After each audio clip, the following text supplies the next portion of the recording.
Bismillahirrahmanirrahim. Assalamualaikum warahmatullahi wabarakatuh.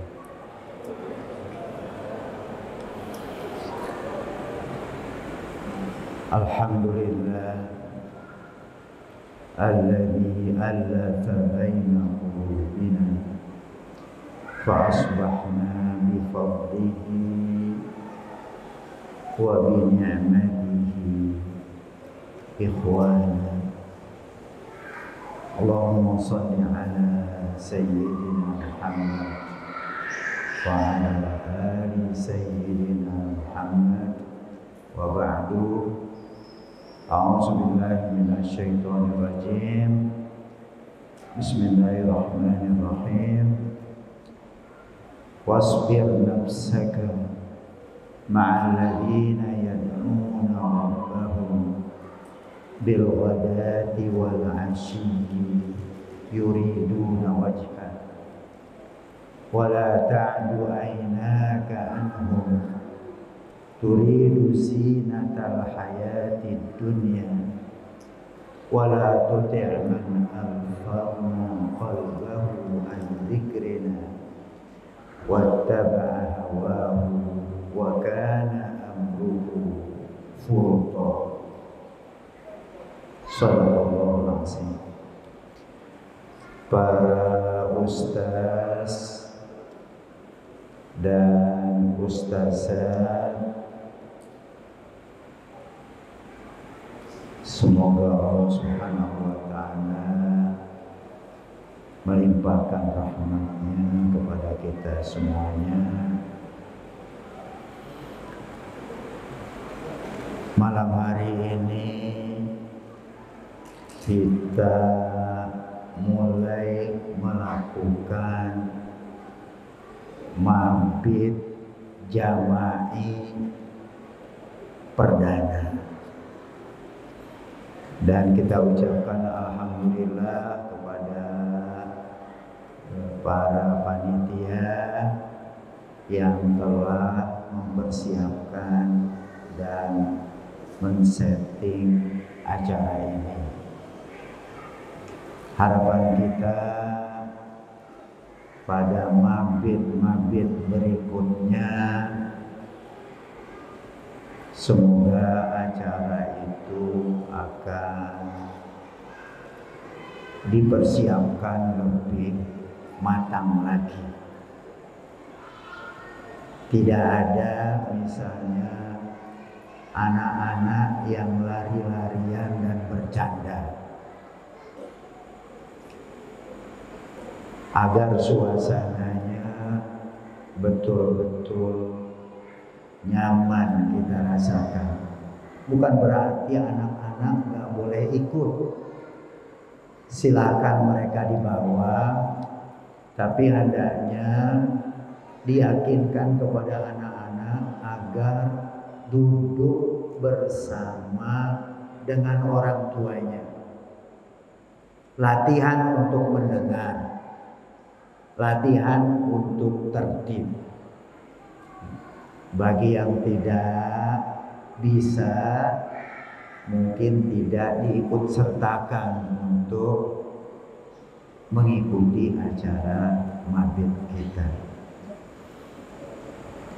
Harapan kita juga mudah-mudahan mabit perdana ini bisa kita lanjutkan ke mabit selanjutnya.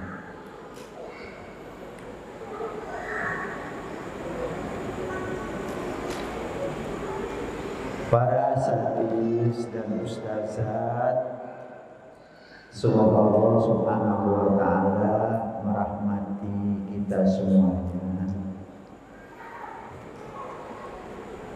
Mabit ini dirasakan menjadi lebih penting lagi saat-saat ini, di mana kecenderungan masyarakat kita yang semakin materialis,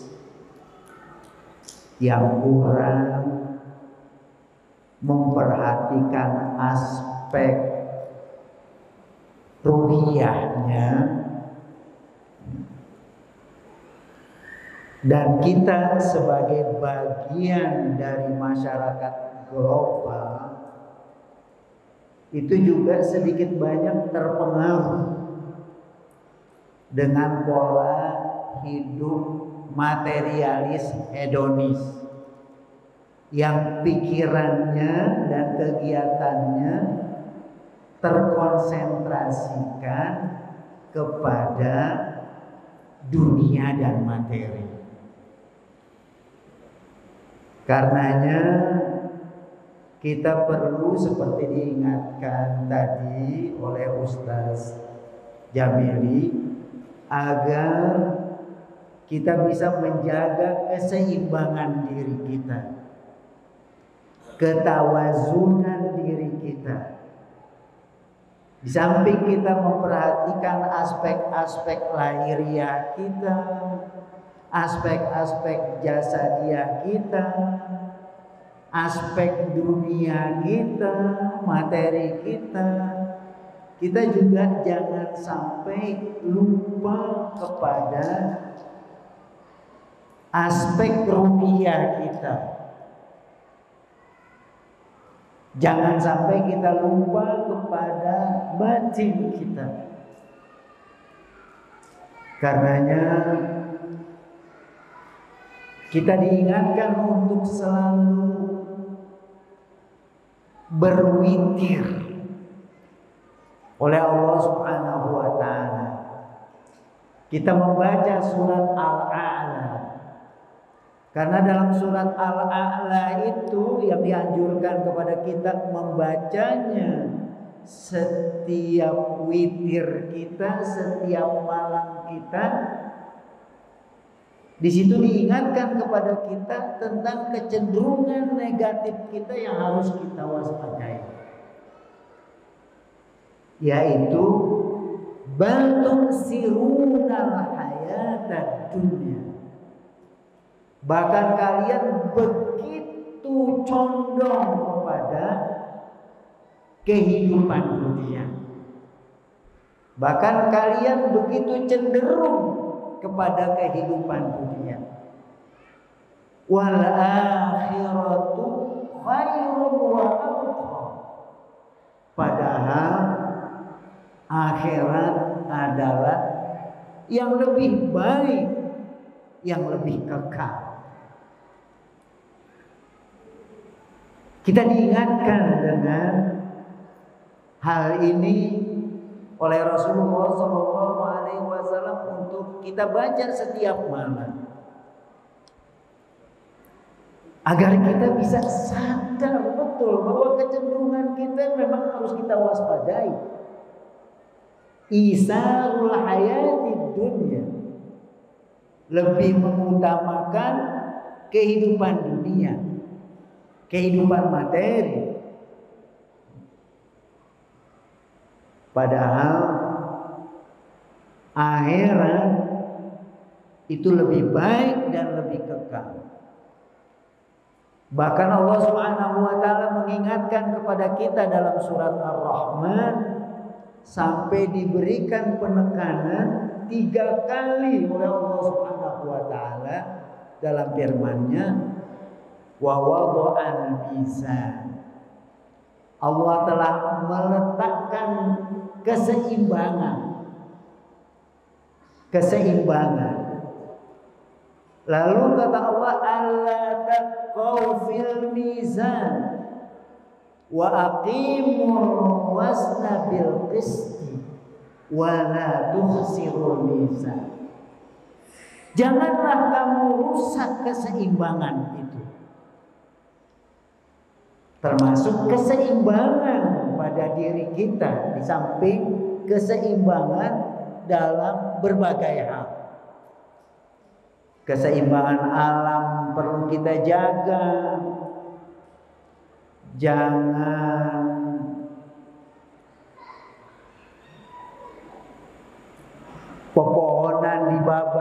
habis, hutan diabat-abat habis, sehingga merusak keseimbangan yang mengakibatkan datangnya bencana. Seperti di Kalimantan Timur, calon ibu kota yang baru itu karena pembabatan itu massal sifatnya, diinformasikan sudah 2 kali banjir yang sebelumnya belum pernah terjadi. Keseimbangan alam dirusak, bencana menimpa manusia. Keseimbangan diri dirusak. Kita hanya memperhatikan dunia kita, materi kita. Kita abai terhadap akal kita, dan kita abai terhadap ruhiyah kita, hati kita, maka bencana itu akan menimpa kita. Nauzubillah min dzalik. Nah, karenanya jangan kita rusak keseimbangan diri kita, kepedulian kita kepada jasad kita, kepedulian kita kepada akal pikiran kita, dan kepedulian kita kepada ruhani kita, kepada hati kita, itu perlu diberikan konsumsinya masing-masing. Allah tatghaw fil mizan. Jangan kalian rusak keseimbangan, termasuk keseimbangan diri. Nah, untuk itulah kita laksanakan mabit ini. Baik mabit dalam artian seperti yang disebutkan oleh MC tadi, malam bina iman dan takwa, atau mabit seperti asolahnya yang disebutkan oleh Allah Subhanahu wa taala. Ciri-ciri hamba Allah Subhanahu wa taala yang akan dilimpahkan rahmat, atau ciri-ciri ibadur rahman adalah alladzina yabituna li rabbihim sujjadan wa qiyam. Hamba-hamba Allah yang rahman, yang akan mendapatkan rahmatnya, adalah yang mabit, menghabiskan waktu-waktu malamnya li rabbihim, untuk beribadah kepada Allah Subhanahu wa taala, sujjadan wa qiyam, dengan bersujud dan berdiri. Kenapa disebutkan sujjadan wa qiyam? Karena dua aktivitas ini merupakan aktivitas sholat yang paling afdal. Tulul qiyam dan tulus sujud. Ungkapan yabituna li rabbihim sujjadan wa qiyama adalah orang yang menghabiskan waktu-waktu malamnya untuk beribadah kepada Allah Subhanahu wa taala. Nah, kalau malam ini dicanangkan sebagai malam mabit jama'i, hendaknya kita pahami, para ustazat dan ustazah, bahwa program ini adalah sebagai stimulan,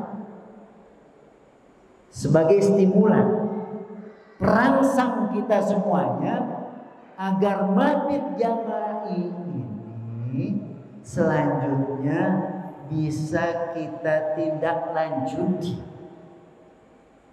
dalam mabit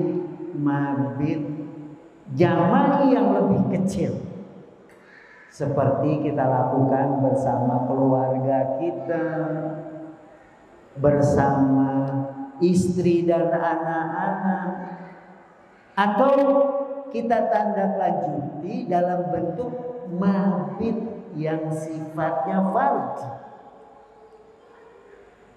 yang sifatnya individual. Sebab ini merupakan ciri muslim yang sesungguhnya. Bagaimana dia peduli untuk menggunakan waktu malamnya itu untuk beribadah kepada Allah Subhanahu wa Ta'ala. Seperti dibacakan tadi ayatnya dan terjemahannya. Wa minal laili fatahajjat bihi nafilatan laka. Dan pada sebagian malam bertahajudlah kamu. Kata fatahajjat bihi nafilatan laka itu fi'il amr.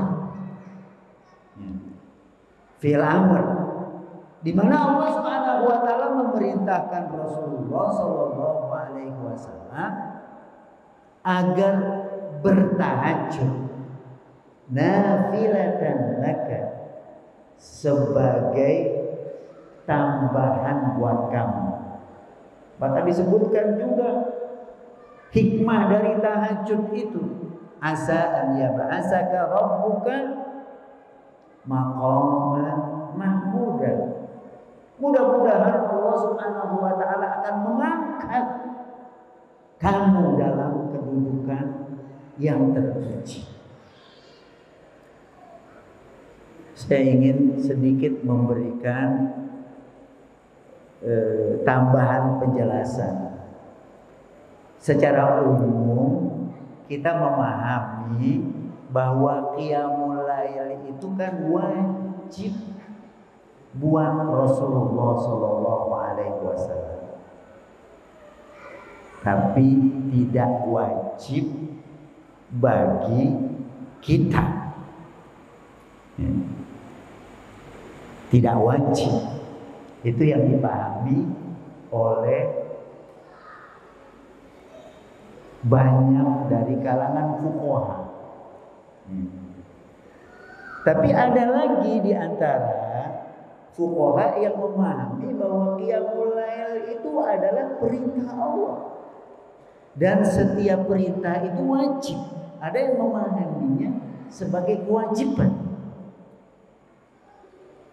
Saya teringat dulu ketika saya satu kamar seasrama dengan teman yang dari Syria,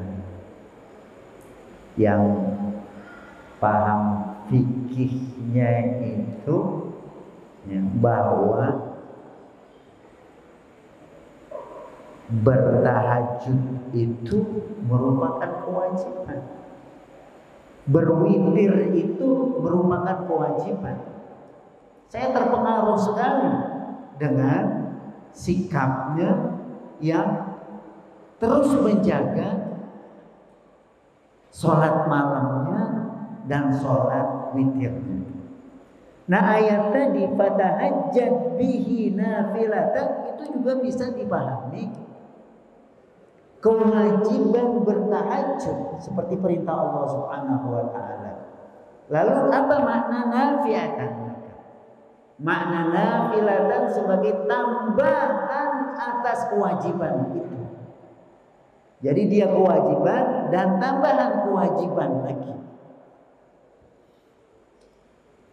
Pendeknya saya ingin menekankan kepada para ikhwah bahwa mabit jama'i ini hendaknya kita jadikan sebagai stimulan pendorong perangsang agar kemudian kita bisa lakukan baik jama'i dalam lingkup yang lebih kecil dengan keluarga kita ataupun fardi yang kita lakukan masing-masing.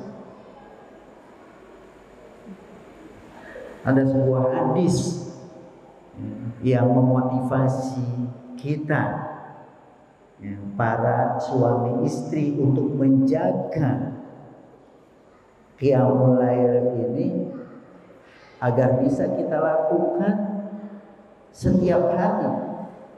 Rasulullah bersabda, rahimallahu muradan, semoga Allah melimpahkan rahmat kepada seseorang suami, qoma minal lail, dia bangun pada malam hari, fa'ayqaza ahlahu, kemudian dia bangunkan keluarganya. Ketika istrinya berat untuk bangun, maka dipercikkanlah air ke muka istrinya. Lanjutan hadis itu dibalik, rahimallahu mura'atan, semoga Allah melimpahkan rahmat kepada wanita, kepada istri. Dia yang bangun duluan, setelah itu dia bangunkan suaminya. Ketika suaminya enggan bangun, lalu dipercikkanlah air ke muka suaminya. Selanjutnya dia bangun. Yang penting bukan percikan airnya, bukan siraman airnya kepada istri atau kepada suami, tapi upaya dari kedua belah pihak itu agar masing-masing bisa bangun dan melakukan sholatnya. Apalagi kalau kita baca di ayat terakhir dari surat Muzammil, dalam bentuk pujian Allah Subhanahu wa taala mengatakan, inna rabbaka ya'lam annaka taqumu sulusayil lail wa nisfahu wa sulusahu wa qa'ifatun minal ladina ma'ak. Sesungguhnya Tuhanmu tahu, Allah tahu, Allah lihat kamu yang bangun 2/3 malam. Begitu Rasulullah. 2/3 malam atau setengah malam atau 1/3 malam. Wa qa'ifatun minal ladina ma'ak, dan juga orang lain, sahabat-sahabat yang bersama Rasulullah. Ayat ini konteksnya pujian. Pujian kepada Rasulullah yang melakukan qiyamul lail sampai 2/3 atau setengah atau paling sedikit 1/3, dan juga sahabat-sahabat yang sholat bersama beliau. Bahkan lanjutan ayat itu dikatakan faqra'u ma tayassara minal Qur'an, bacalah Al-Quran yang mudah untuk kamu baca. Nah, kegiatan kita ini alhamdulillah seperti diutarakan tadi, kita akan melakukan mabit, bermalam beribadah kepada Allah Subhanahu wa taala. Tadi diumumkan dari jam 3 dan seterusnya juga bahwa kehadiran kita di masjid ini untuk tilawah, apakah tilawah mandiri ataukah tilawah jama'i bersama atau berdua, bertiga, aktivitas ini wah biasa nilainya. Sampai Rasulullah SAW mengatakan, Majtama'a qaumun fi baitin min buyutillah. Apabila satu kelompok berkumpul di dalam masjid, masjid apapun itu, yatluna kitab Allah, mereka membaca Quran, wa yatadarasunahu fima bainahum, lalu mereka melakukan tadarus di antara mereka. Karenanya saya usulkan ke Ustadz Jamili, hendaknya nanti ketika kita melakukan tilawah mandiri, itu jangan masing-masing membacanya, tapi kalau bisa kita membaca dan ada yang menyimak. Bukan saja membaca, yang kita lakukan tadarus untuk membaca dan disimak, agar yang dibaca itu diperhatikan, agar yang memperhatikan itu kemudian bisa meluruskan kalau salah, membenarkan kalau keliru. Apabila satu kelompok manusia membaca Al-Quran dan mengkajinya di antara mereka di dalam masjid, nazalat alaihimur rahmah, niscaya rahmat itu akan turun dilimpahkan kepada mereka. Wa ghasyiyahum nazalat alaihimul malaika wa haffathumul malaika wa ghasyiyahumur rahmah, malaikat berkeliling menaungi mereka, rahmat dicucurkan oleh Allah Subhanahu wa taala kepada mereka. Dan yang ketiga, wa zakarahumullahu fi man indah, dan Allah sebut namanya di tengah-tengah malaikat yang ada di sisinya. Betapa kita lihat ketika kita yang lemah ini, yang dhaif ini, berada di masjid seperti ini, kemudian kita baca Quran, itu akan naik derajat kita. Malaikat-malaikat itu mengelilingi kita. Rahmat itu akan diturunkan oleh Allah kepada kita, dan Allah sebut kita ini zakarahullahu fi man indah. Luar biasa. Nah, karenanya sekali lagi, kebiasaan kita berada di masjid seperti ini itu perlu kita biasakan.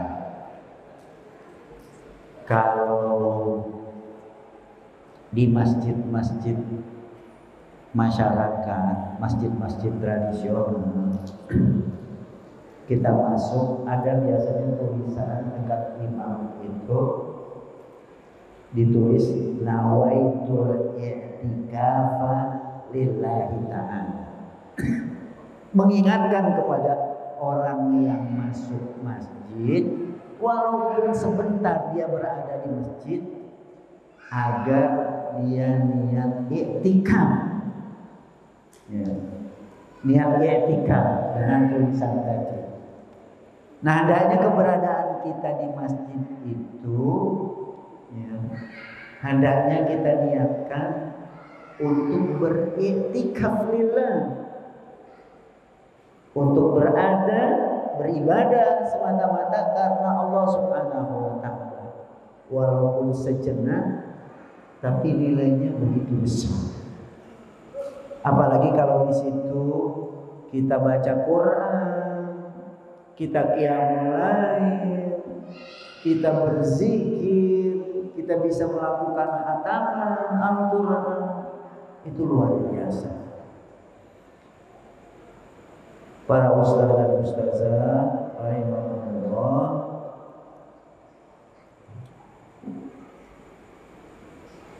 saya berterima kasih yang sebesar-besarnya kepada para ustadz dan ustazah yang merespon seruan untuk mabit ini.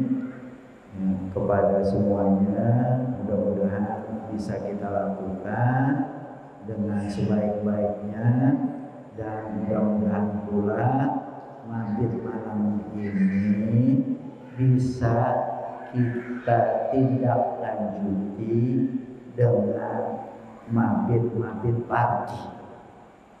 Apakah misalnya sepekan sekali di waktu liburan seperti ini, Sabtu atau Ahad, ketika kita nggak banyak aktivitas mengajar atau membina santri-santri, itu bisa kita sempatkan, dibudayakan. Kata pepatah, orang bisa itu karena biasa.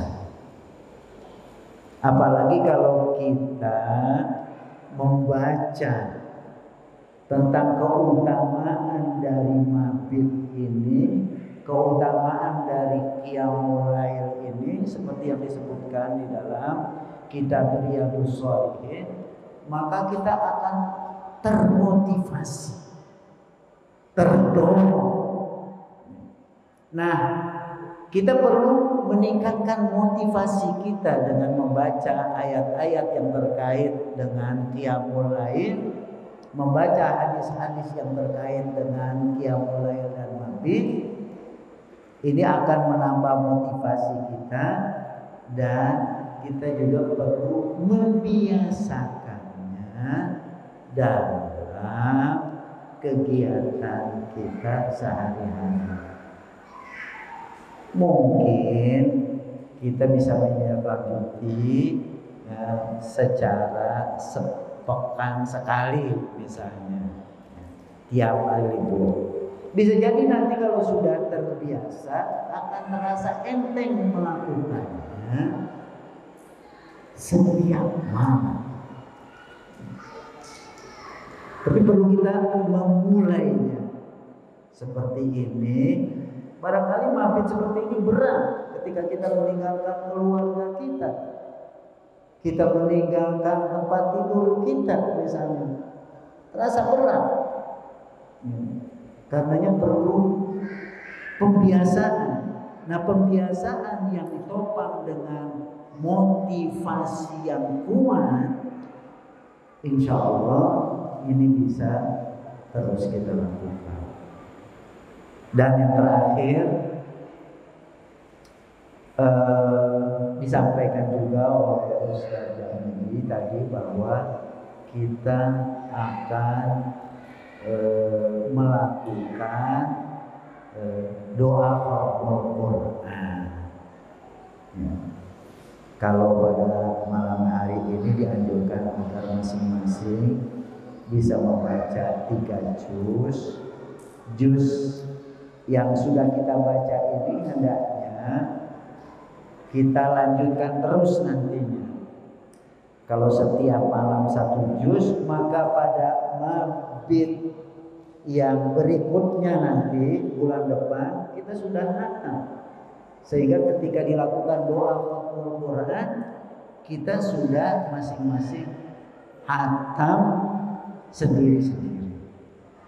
Dan tadi saya diinformasikan oleh Ustaz Jamili bahwa setelah diinventarisir dari ikhwan dan akhwat yang sudah khatam bacaannya hari ini 30 juz, sekarang sudah 40. Tadi informasinya baru 20, sekarang sudah 40. Insya Allah nanti kita baca doa khatmul Quran dengan khataman ikhwan akhwat kita yang 40 orang itu kita akan aminkan bersama.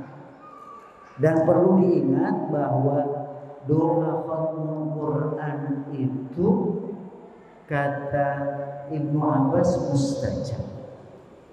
Sampai-sampai Ibnu Abbas dan Ibnu Mas'ud itu kalau mereka membaca Quran sudah haftam 30 juz, mereka ajak keluarganya untuk mengaminkan doa khatmul Quran.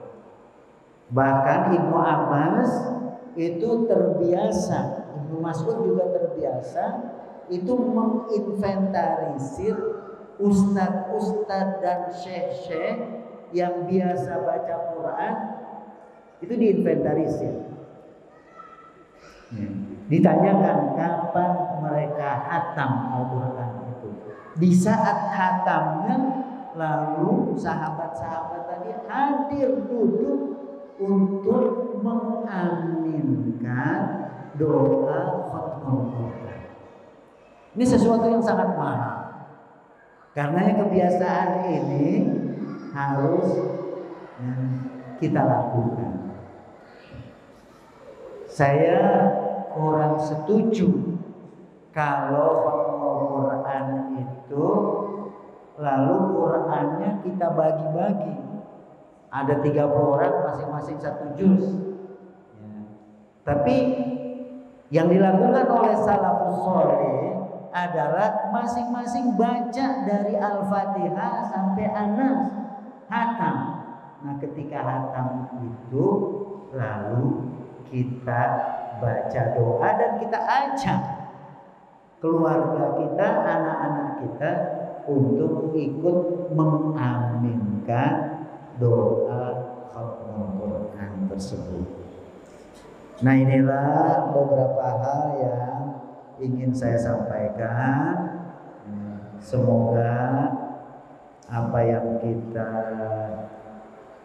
canangkan bersama dan kita niatkan bersama mabit di Masjid Rawdatul Jannah 3 ini untuk di malam hari nanti dilakukan qiyamul lail jama'i dan kemudian maksurat sesudah subuh dan doa khatmul Quran. Semoga itu semuanya bisa berjalan dengan baik.